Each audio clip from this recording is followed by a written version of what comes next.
In schedules, I can build out my location schedules using the shift builder.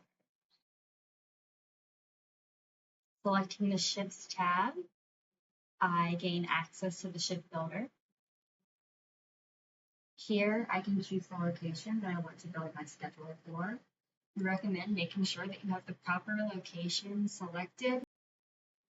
We can copy schedules from week to week, but we cannot copy schedules from location to location.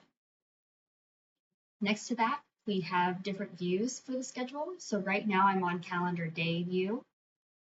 We also have calendar week, position view,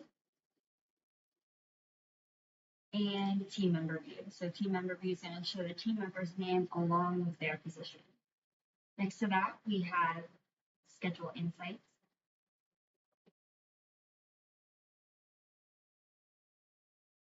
On the scheduling page, we're also going to see the schedule week, number of team members scheduled for the week, number of shifts scheduled for the week, number of open shifts scheduled for the week. Open shifts are going to be shifts that do not have a team member assigned to them. If you're using exception shifts, we'll also display exception shifts scheduled during the week here. And if we're using labor plans, that information will also be displayed here at the top. We also have alerts displayed here. If I click in, I'll see any alerts that I need to pay attention to for my schedule. A lot of these are going to be based on the rules that you set up in your settings. Here I have a shift overlap. Here I have max number of shifts warning, as well as weekly overtime. And as I scroll down further, I see my additional warnings.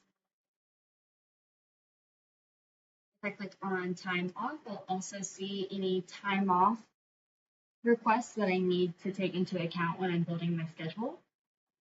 And here I can see details about my locked labor plan. I can see what plan I'm using and update my labor plan as necessary. Now we can take a look at the shift builder itself. If I click into this shift, I can see that I can update my team member. Updating the team member would also update the position that they work in. I can update the start time and end time of the shift and make adjustments to paid break time or unpaid break time. Here I can provide a work assignment based off of what I've included in my account settings. I can indicate whether this is an exception shift or not. Below, I can provide public or private notes. And below that, I see any warnings related to the shift.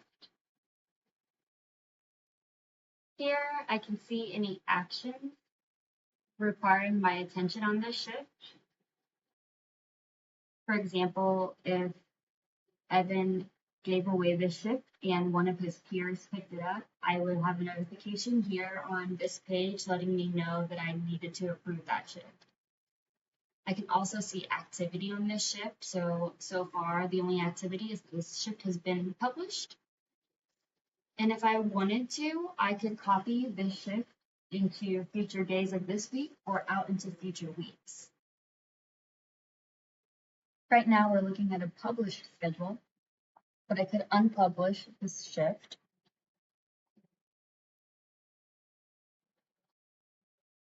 If I look at the top of my bar here, I can now see that I have one unpublished shift on my schedule.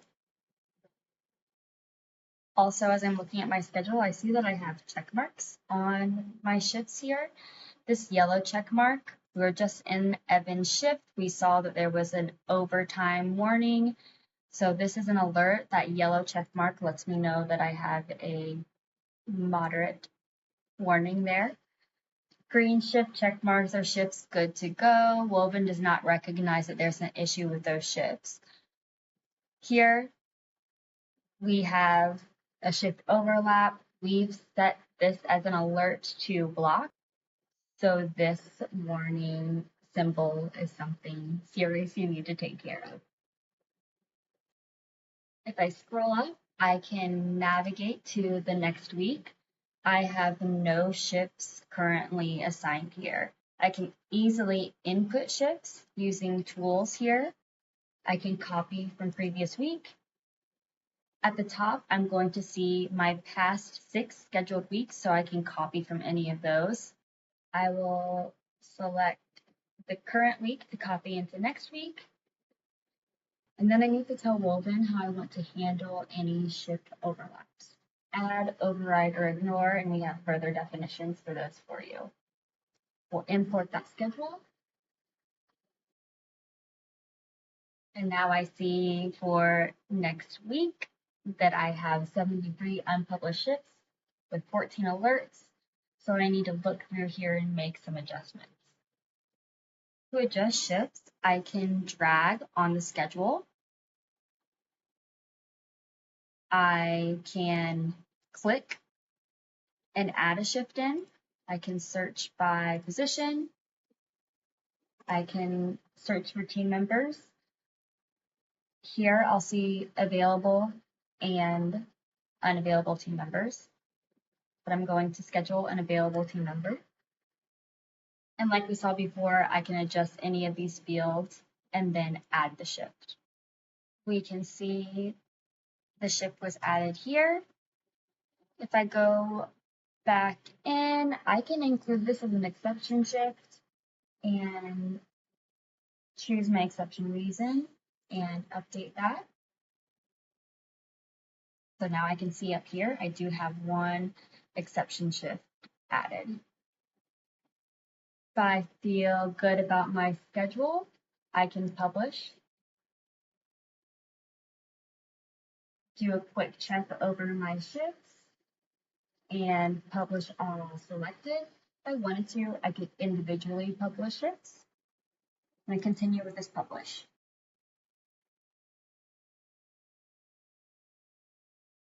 Now my schedule has been successfully posted.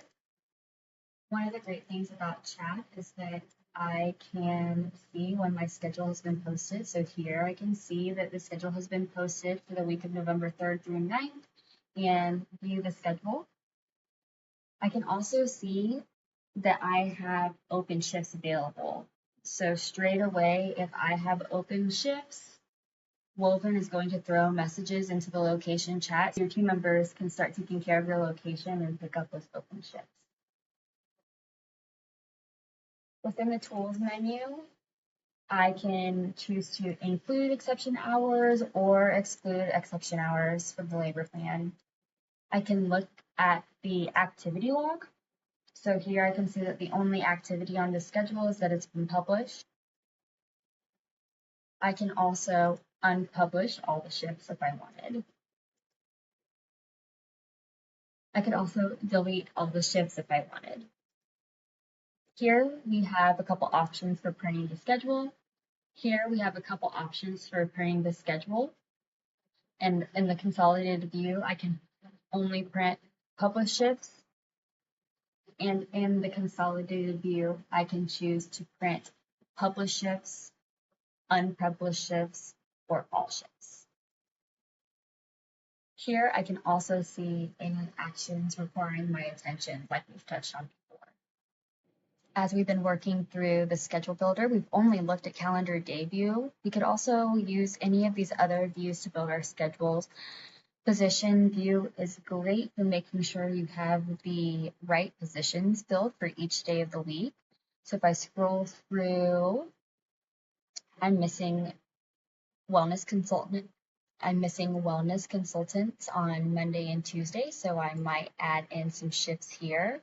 I have wellness consultant predetermined by position. Maybe I don't have a team member, so I leave that blank. This is the proper time, or I can update that as necessary and add this shift. Now that I've added that, it is an open shift because I did not assign a team member to it. I scroll back to the top, I see I have one unpublished shift. I can go ahead and publish that shift, and now that's going to go out to my location chat so my team members can pick up that shift for me. Another great thing about schedules is insights. So here for the week of November 3rd through 9th, I can look at my scheduled hours, my overtime hours, any open shifts and alerts still on the schedule. I'll have that information broken down by week here, and I can filter daily or hourly as well as by position. Shift status by day, I can filter by position. Exception reasons by day, I can filter by position as well. I can see alerts broken down into the different categories. Here we have that shift coverage heat map, and I can filter by work assignment here. Down below, I have a team member breakdown, so that's going to show me all of my team members and their shifts, and including the shifts where they're scheduled of their locations. That's going to show me my team members and all of their shifts, and it will include their shifts scheduled at other locations in your account.